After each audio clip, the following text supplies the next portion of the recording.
A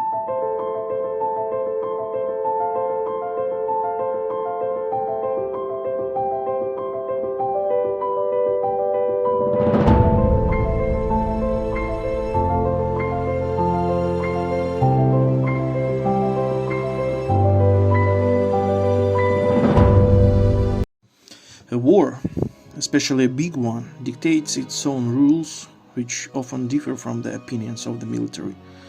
This fully applies to the approach to self-propelled artillery. Some countries gave up the very idea.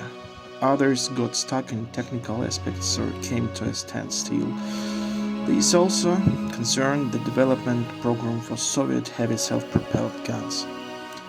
Initially, they were created as a means of mechanizing high-powered guns such as the Su-152 self-propelled artillery mount.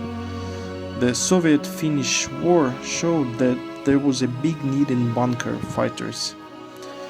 The new ideal of the Soviet heavy self-propelled gun was a combat vehicle with projectile-proof armor and powerful armament such as 152mm cannon. From 1940 to 1942 it was the direction that became a priority in the creation of Soviet heavy self-propelled guns. Hello people, today we're going to talk about a truly great and legendary combat vehicle, meet Su-152, heavy Soviet self-propelled artillery gun.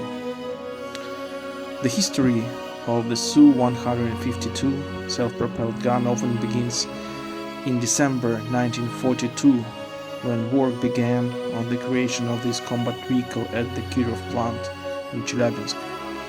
But this is not entirely correct. The design and creation of the first Su-152 was carried out in record time. For this, the designers needed only 25 days. Of course, there was the war going on and the front was in dire need of new powerful armored vehicles capable of effectively destroying German tanks. However, despite this, the self-propelled gun could not have been created so quickly without using the developments made by Soviet designers back in the early 40s. The very first self-propelled guns appeared during the First World War, but they were not widely used.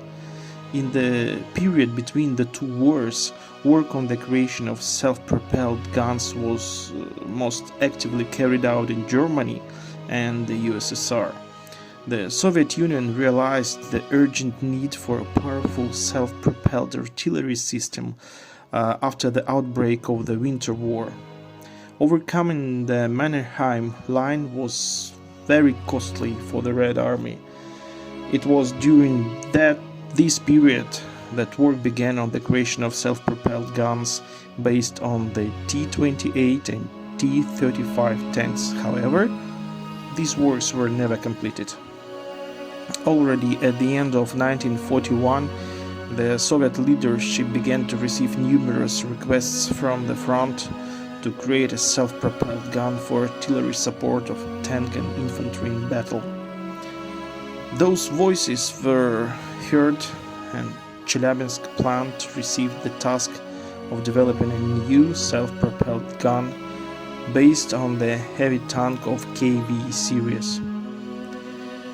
An additional incentive to intensify work was the start of the Soviet offensive at Stalingrad. During its course, the Red Army had to storm the enemy's fortifications, which was very difficult to do without artillery support. However, all barrel artillery of the Soviet troops was taught, which significantly limited its mobility and increased vulnerability to enemy weapons. The question of creating an assault self-propelled gun with a large caliber cannon became more pressing than ever. From the available options, Joseph Scottin's self-propelled gun project was chosen for implementation. For the new self-propelled gun, they took the chassis of the KV-1S heavy tank and the 152mm ML-20 howitzer. The assembly of the first prototype of the combat vehicle was carried out at Chelyabinsk plant on January 25, 1943. Its testing began at the training ground, and on February 14, the new self-propelled gun was put into service under the designation Su-152. The production of the new self-propelled gun was launched at the Chelyabinsk plant. In May 1943, the first batch of Su-152, 12 vehicles, was handed over to the troops. Serial production of the self-propelled gun was short-lived. Already in September 1942, the KV-1S, on the basis of which the self-propelled guns were manufactured, was withdrawn from the service. It was decided to produce a new self-propelled gun with a 152mm cannon, but on the basis of the East tank. Well, but this is another story for another video. There is a very common myth that Soviet self-propelled guns with high-power cannons were the response of domestic tank builders to the appearance of the Tiger tanks. This is not entirely true. The development of such vehicles in the USSR began even before the first contact of the Red Army with the new armored vehicles of the Nazis. However, after it, the work was intensified, as it became clear that only vehicles like Su-152 could effectively fight the new German tank at all combat distances.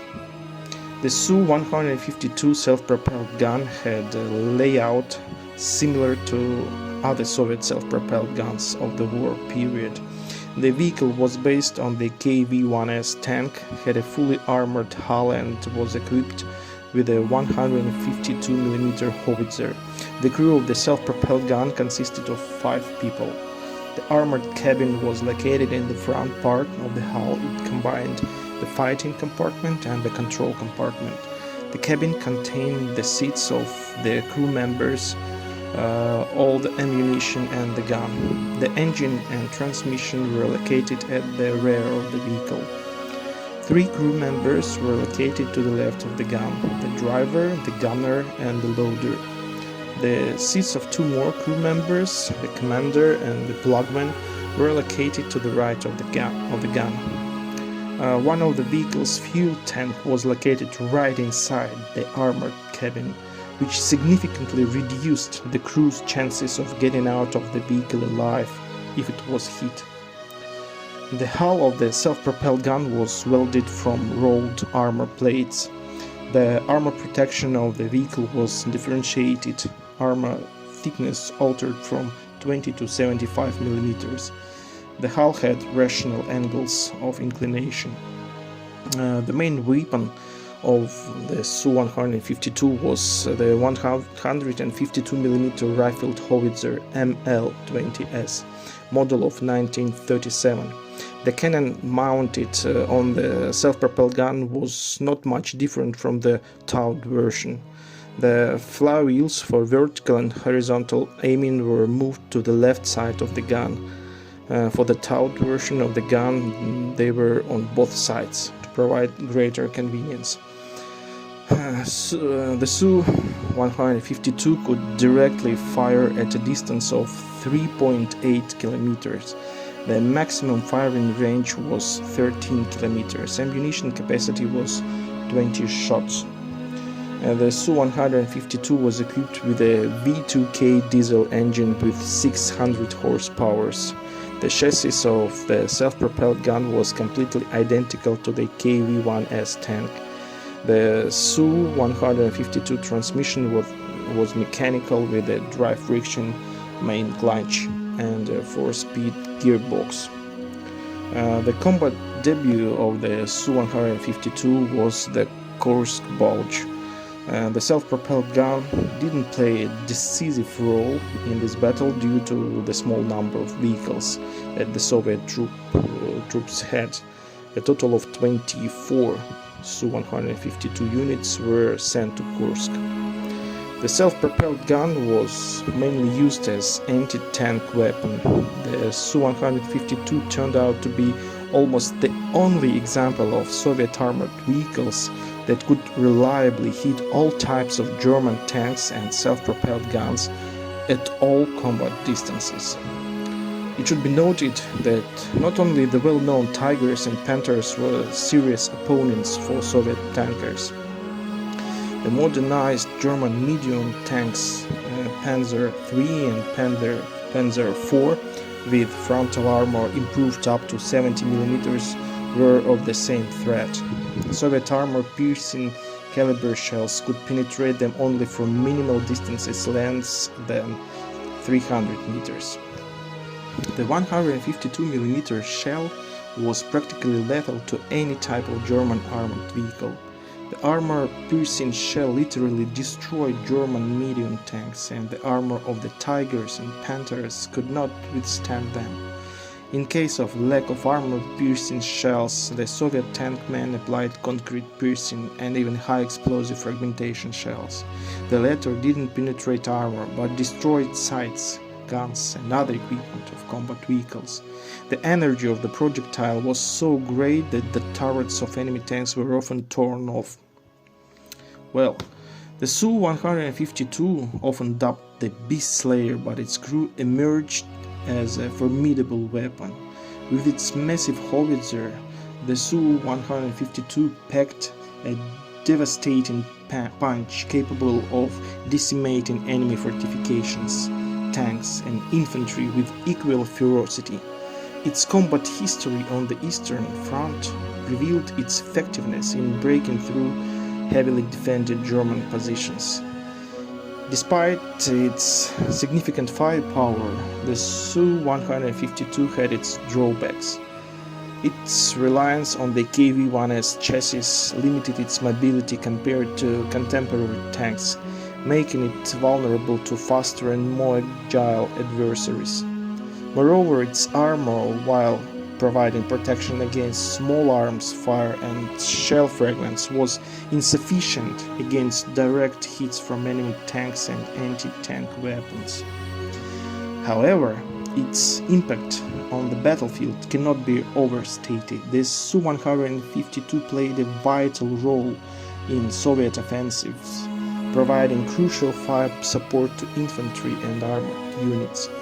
Its presence instilled fear in enemy troops and forced them to reconsider entrenched positions. Even after World War II, the Su-152 left a lasting legacy, with some units remaining in service with the Soviet Army and others being exported to Allied nations. In conclusion, the Su-152 stands as a testament to Soviet ingenuity in adopting heavy artillery to mobile platforms. Its combination of firepower and battlefield presence made it a feared adversary and a valued asset in the Soviet arsenal, contributing significantly to the eventual victory of the Eastern Front. Just look at it. It's simply beautiful.